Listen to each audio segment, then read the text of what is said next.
तो हमारे पास अब से थोड़ी देर पहले कुछ ताजा सैटेलाइट तस्वीरें आई हैं जिनसे यह पता चल रहा है कि गलवान घाटी में चीन ने टकराव वाली जगह को पूरी तरह से खाली कर दिया है। चीन की सेना अपने टेंट उखाड़ चुकी है और वहां से अपने सैनिकों को, अपने ट्रक और दूसरे सैन्य साजो सामान को वापस ले जा चुकी है। एक तस्वीर जो अभी आप देखेंगे वो 28 जून की है, जिसमें गलवान घाटी में टकराव वाली जगह पर चीन की सेना की स्थिति दिख रही है। यहां पर आप देख सकते हैं और यह तस्वीर है जो इस समय आपकी स्क्रीन पर है 28 जून की। यहां अगर आप ये देखेंगे जो हमने इस जगह एरो लगाए हैं 3, यहां पर आपको चीन की सेना के साजो सामान दिखाई देंगे, उनके टेंट्स दिखाई देंगे और इस सैटेलाइट तस्वीर में यह भी दिखाई दे रहा है कि चीन की सेना यहां पर मौजूद है। यानी 28 जून को इन स्थानों पर चीन की मौजूदगी साफ दिखाई दे रही है इस सैटेलाइट द्वारा ली गई तस्वीर में। अब दूसरी तस्वीर देखिए, यह तस्वीर कल की है यानी 6 जुलाई की, जिसमें वही इलाका अब खाली दिखाई दे रहा है। कल यानी सोमवार को ही यह पता चला था कि चीन की सेना गलवान घाटी, हॉट स्प्रिंग्स और गोगरा के इलाके में LAC के पास से अपने सैन्य साजो सामान को कुछ किलोमीटर तक पीछे ले जा रही है। और जो ताजा तस्वीर आपको दिख रही है ये 6 जुलाई की है। इसमें वही इलाके जहां 28 जून को आपको चीन की सेना दिख रही थी, यहां इस तस्वीर में वो इलाके अब खाली नजर आ रहे हैं। हालांकि ये कहा गया था कि भारतीय सेना 72 घंटे तक इसे वेरीफाई करेगी क्योंकि चीन पर कोई भरोसा नहीं कर सकता, लेकिन अब ऐसा दिख रहा है कि चीन LAC पर पीछे हटा है। ये नई सैटेलाइट तस्वीरें अमेरिका की space infrastructure and earth intelligence company Maxar technologies ने जारी की हैं। 6 जुलाई की इन सैटेलाइट तस्वीरों का विश्लेषण करने पर यह अनुमान लगाया जा रहा है कि चीन की सेना LAC पर करीब 1.5 किलोमीटर तक पीछे हटी है। लाइन ऑफ एक्चुअल कंट्रोल यानी LAC पर चीन अपने टेंट, अपने सैनिक और साजो सामान लेकर पीछे जा रहा है, लेकिन प्रोपेगेंडा चीन में पीछे नहीं जा रहा है। चीन के अंदर कुछ और ही चल रहा है। कल से LAC पर दोनों देशों की सेनाओं के पीछे हटने की प्रक्रिया शुरू हुई थी और कल से ही चीन अपने देश में अपने जनता के बीच यह दुष्प्रचार कर रहा है कि LAC पर चीन नहीं बल्कि भारत ने आक्रमण किया था और चीन तो सिर्फ अपनी संप्रभुता की रक्षा कर रहा है। यानी उसका यह कहना है कि LAC का जो उल्लंघन है वो भारत के सैनिकों ने किया था। चीन के एक सरकारी टीवी चैनल CCTV4 पर कल आधे घंटे का एक कार्यक्रम प्रसारित किया गया जिसमें यह चर्चा हुई कि चीन ने गलवान घाटी में कैसे अपनी संप्रभुता की रक्षा करने की है और कैसे हालात को स्थिर बनाया है। चीन ऐसा दुष्प्रचार क्यों कर रहा है, उसकी क्या मजबूरी है, यह हम आपको आगे बताएंगे, लेकिन उससे पहले आपको गलवान घाटी की वो तस्वीरें दिखाते हैं जो अब तक आपने देखी नहीं। अब तक आपने गलवान घाटी को नक्शे पर देखा है या फिर वहां की सैटेलाइट तस्वीरें देखी हैं, वैसी तस्वीरें जैसी अभी हमने आपको दिखाई थी, लेकिन पहली बार गलवान घाटी की असली तस्वीरें आप टीवी स्क्रीन पर देख रहे हैं। ये तस्वीरें चीन के सरकारी टीवी चैनल CCTV4 के उसी कार्यक्रम में दिखाई गई हैं जो कल प्रसारित हुआ था। इन तस्वीरों के जरिए चीन अपने देश के लोगों को यह बताने की कोशिश कर रहा है कि कैसे गलवान घाटी में भारत का रवैया आक्रामक था और चीन का यह कहना है कि ये जो तस्वीरें हैं ये भारत के सैनिकों की हैं। ये गलवान घाटी की तस्वीरें हैं, ये उसी जगह की पहली हाई डेफिनेशन तस्वीरें हैं जहां संघर्ष हुआ था और चीन इन तस्वीरों को यह कहकर अपने देश के लोगों को दिखा रहा है कि ये सारी जो तस्वीरों में जो सैनिक दिख रहे हैं ये भारत के सैनिक हैं और चीन के सैनिक नहीं बल्कि भारत के सैनिक चीन की सीमा में घुस आए थे और सबूत के तौर पर चीन ये तस्वीरें दिखा रहा है। लेकिन हमें जो जानकारी मिली है वो ये है कि ये तस्वीरें कई महीने पुरानी हैं और ये भारतीय क्षेत्र की तस्वीरें हैं जहां भारत के सैनिक अपना निर्माण कर रहे हैं। CCTV4 के कार्यक्रम में दिखाई गई इन तस्वीरों में बड़ी संख्या में आपने जैसे देखा भारतीय सेना के जवान दिख रहे हैं जो शायद एक पुल बनाकर गलवान नदी को पार कर रहे हैं। यह पुल पेट्रोलिंग पॉइंट 14 तक पहुंचने के लिए बनाया गया था। आपको याद होगा इसी पेट्रोलिंग पॉइंट 14 पर 15 जून की रात को भारत और चीन के सैनिकों के बीच हिंसक टकराव हुआ था। पहाड़ों के बीच तेज बहाव वाली नदी और बड़े बड़े पत्थरों को देखकर आपको इस इलाके की भौगोलिक स्थिति का भी अंदाजा हो गया होगा कि कितनी मुश्किल परिस्थितियों में हमारी सेना के जवान यहां पर डटे रहते हैं और इन्हीं के हौसलों ने चीन को पीछे हटने पर मजबूर कर दिया। इसलिए अब चीन अपना सारा गुस्सा उस दुष्प्रचार के जरिए निकाल रहा है जिसमें भारत पर ही एलएसी पार करने और वहां पर निर्माण कार्य करने का आरोप लगाया गया है। CCTV-4 के इस कार्यक्रम में कुछ सैटेलाइट तस्वीरें भी दिखाई गई। इनके जरिए चीन अपने देश के लोगों को यह बता रहा है कि एलएसी पर चीन की तरफ यानी चीन के नियंत्रण वाले इलाके में भारतीय सेना ने 3 कैंप बना लिए थे और इसी में यह भी दिखाया गया है कि पेट्रोलिंग पॉइंट 14 पर भारतीय सेना ने एक हेलीपैड भी बना लिया है। ये तस्वीरें कब की हैं, इसके बारे में चीन के सरकारी टीवी चैनल में कुछ नहीं बताया गया, लेकिन हमें जो जानकारी मिली है वो ये है कि ये तस्वीरें पुरानी हैं।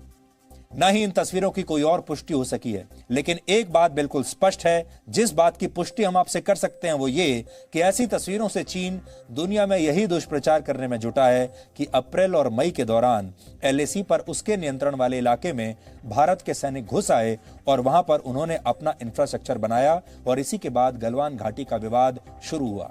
यहां आपके लिए यह भी जानना जरूरी है कि जिस सीसीटीवी चैनल के जरिए चीन ने यह प्रोपेगेंडा किया है, ये चैनल चीन के सरकारी चाइना सेंट्रल टेलीविजन के 6 टीवी चैनल्स में से एक है और इस चैनल में खास तौर पर इस चैनल पर चीन की जनता के लिए कार्यक्रम बनाए जाते हैं, यानी उनके जो डोमेस्टिक ऑडियंस हैं उनके लिए कार्यक्रम बनते हैं। चीन ये नया दुष्प्रचार अपनी जनता को बहकाने के लिए कर रहा है। चीन अपनी जनता को यह बताना चाहता है कि उसने सीमा पर भारत के आक्रामक रवैये का पूरा जवाब दिया है और भारत को पीछे हटने पर मजबूर कर दिया है। ऐसा चीन शायद इसलिए भी कर रहा है कि उसकी जनता अपने 40 से 50 सैनिकों के बारे में अब पूछ रही है, वो जवाब मांग रही है और सरकार के पास जवाब है नहीं। तो लोग चाहते हैं वहां सरकार में बैठे लोग कि जनता ऐसे सवाल ना पूछे। इसके अलावा चीन इस कोशिश में भी है कि भारत के साथ टकराव में वहां के राष्ट्रपति शी जिनपिंग की छवि जिस तरह से पूरी दुनिया में कमजोर हुई है, उस छवि को किसी तरह से दोबारा मजबूत किया जाए। चीन किस तरह से अपने सरकारी टीवी चैनल के जरिए भारत के खिलाफ नए नए दुष्प्रचार कर रहा है, इसकी एक रिपोर्ट आज आपके लिए तैयार की है, आप देखिए।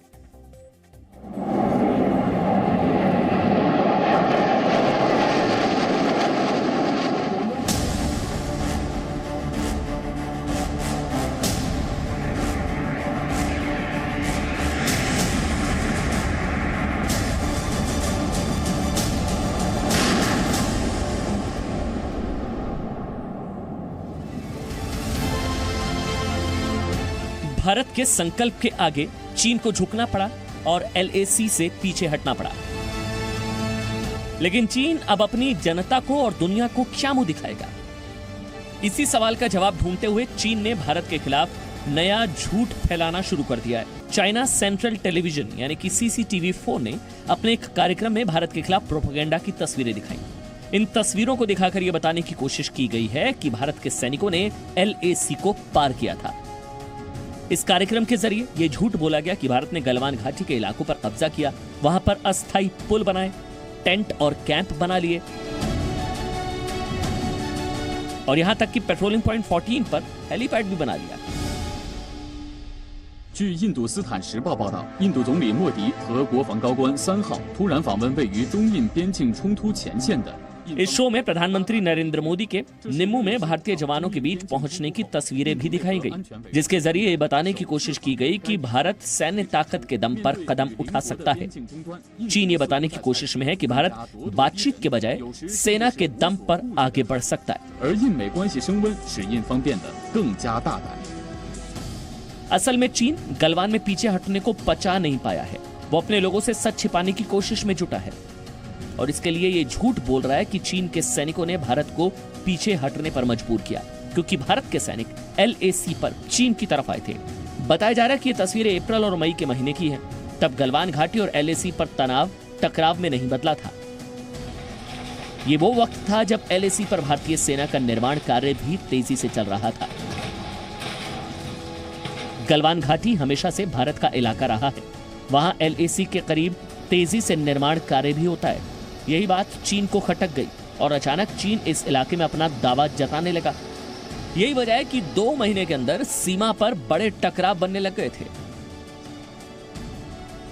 चीन की हमेशा चाल रही है कि पहले वो आता है, तंबू लगाता है, फोटो खींचता है और बाद में उस इलाके को अपना इलाका बताना शुरू कर देता है। यही तो चीन की चाल रही है, इसी को स्वामी स्लाइसिंग कहते हैं। इसी प्रकार तो चीन थोड़े थोड़ा करके नेबर अपने पड़ोसी देशों की जमीन हड़प रहा है। चीन दुनिया का सबसे बड़ा लैंड शार्क है। गलवान नदी पर भारत का इलाका पेट्रोलिंग पॉइंट 14 तक जाता है, लेकिन कई महीनों के बाद से चीन ने भारतीय सैनिकों को पेट्रोलिंग से भी रोकना टोकना शुरू कर दिया और इस पेट्रोलिंग को रोकने के लिए चीन आक्रामक तरीके से LAC पर आ गया। चीन के इसी आक्रामक रवैये की वजह से गलवान घाटी में 15 जून की हिंसक घटना हुई, जो भारत और चीन के बीच सीमा पर 45 साल के इतिहास में कभी नहीं हुई। चीन के सैनिकों को भारत के जवानों ने ऐसा सबक सिखाया कि वो इसे कभी नहीं भूल पाएंगे। चीन का पूरा नैरेटिव जो है वो इंटरनेशनल कम्युनिटी में ये दर्शाना है कि चीन इज़ राइचुअस, चीन अपनी जगह पर ठीक था और ये भारत ने एग्रेसिवनेस दिखाई है जिससे भारत का नुकसान हुआ है। क्योंकि चीन जानता है कि अगर हालात नॉर्मल होते हैं और स्टेटस को पे जाता है, उसके बावजूद भी भारत हिसाब ज़रूर मांगेगा। आखिर भारत ने 20 शहादत दी हैं और इन शहीदों का उसे हिसाब देना पड़ेगा। तो चीन उसका नैरेटिव एक बिल्ड कर रहा है इंटरनेशनल कम्युनिटी के लिए, इंटरनेशनल फोरम्स के लिए और आगे अपनी बात को मजबूत करने के लिए। गलवान में मारे गए चीन के सैनिकों के साथ जो बदसलूकी वहां की सरकार ने की, उसको लेकर भी चीन की सरकार काफी दबाव में है। यही वजह से इस मामले को दबाने के लिए टीवी शो के माध्यम से भारत के खिलाफ झूठ फैलाया जा रहा है। गलवान की घटना से चीन समझ गया है कि भारत से सीधी टक्कर अब उसके बूते की बात नहीं है। नए भारत से सीधी लड़ाई उसे ही भारी पड़ सकती है। ऐसे में वो प्रोपेगेंडा वीडियो के जरिए नैरेटिव बदलने की कोशिश में है। ब्यूरो रिपोर्ट, जी मीडिया। चीन के बारे में अब यह कहा जा रहा है कि भारत के साथ टकराव करके चीन के राष्ट्रपति शी जिनपिंग को आखिर क्या मिला, ये सब करके उन्होंने क्या हासिल किया है। क्योंकि इस बार भारत से उलझकर चीन ने कुछ पाया नहीं, सिर्फ और सिर्फ गंवाया है। यानी गलवान पर आगे बढ़कर चीन ने सिर्फ गंवाया है, पाया कुछ नहीं। इसे आप 5 बड़ी बातों से आप समझिए। पहली बात, 1979 के बाद पहली बार सीमा पर चीन ने अपने सैनिक गंवाए हैं। दूसरी बात, भारत को आंखें दिखाने पर चीन के हाथ से भारत जैसा एक बहुत बड़ा बाजार निकल गया। इतने सारे कस्टमर, कंज्यूमर्स, इतना बड़ा आर्थिक बाजार निकल गया। तीसरी बात, चीन की कंपनियां अब भारतीय कंपनियों में निवेश नहीं कर पाएंगी, यानी चीन की अपनी कंपनियों का भी नुकसान हुआ है।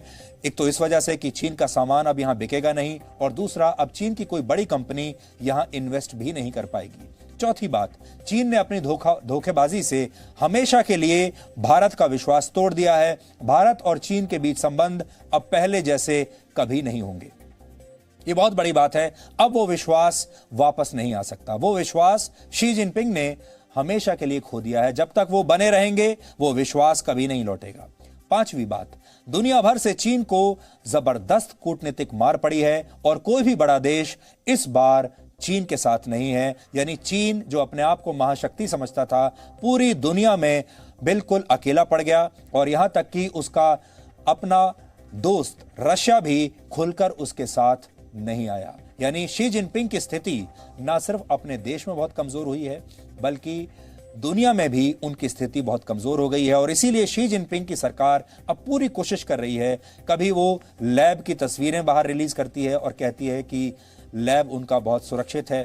कभी वो अपने टीवी चैनल्स पर यह खबर चलाते हैं कि हमारे सैनिक भारत में नहीं घुसे थे, बल्कि भारत के सैनिक हमारी सीमाओं में घुस आए हैं। लेकिन एक बार को ये सोचकर, ये सुनकर अच्छा भी लगता है कि चीन के लोग हमसे अब इतने डर गए हैं, और चीन का मीडिया और चीन की सरकार हमसे अब इतनी डर गई है कि वो अब हम पर यह आरोप लगा रहे हैं भारत पर कि भारत के सैनिक उनकी सीमा में घुस गए। क्योंकि आप जानते हैं, भारत में पूरी की पूरी पीढ़ियां इस दर्द के साथ पैदा हुई हैं और पली बढ़ी हैं कि हम 1962 का युद्ध चीन से हार गए थे। हमें हमेशा यही बताया गया, यही पढ़ाया गया कि चीन को हराया नहीं जा सकता, चीन हमसे बहुत ज्यादा शक्तिशाली है, और अगर चीन हमारी सीमाओं पर घुस भी आए तो हम उनसे लड़ नहीं सकते। हमारे पास एक ही विकल्प है कि चुपचाप वो जमीन चीन को सौंप दो और चीन से दोस्ती कर लो, क्योंकि और हम कुछ कर नहीं सकते। इसलिए पहली बार ये नया भारत है, 2020 का भारत है, जब चीन की सरकार मजबूर हो गई अपने देश के लोगों को यह बताने के लिए कि इस बार भारत के सैनिकों ने हमें आकर मारा है। अब आप यह सोचिए कि अगर भारत, अमेरिका, यूरोप और खुद चीन के पड़ोसी देश पूरी तरह से चीन का बहिष्कार करना शुरू कर देंगे भारत की तरह, तो फिर चीन जैसे देश के पास बचेगा क्या, जिसकी फैक्ट्रीज दुनिया के इन्हीं बाजारों पर निर्भर है। इसके बाद तो चीन के पास सिर्फ पाकिस्तान, उत्तर कोरिया जैसे देश बचेंगे और फिर चीन का हाल भी इन्हीं देशों के जैसा हो जाएगा, क्योंकि भारत ने अब पूरी दुनिया को एक रास्ता दिखा दिया है कि चीन जैसे देशों का क्या हश्र किया जा सकता है और इन्हें कैसे अपने घुटनों पर लाया जा सकता है।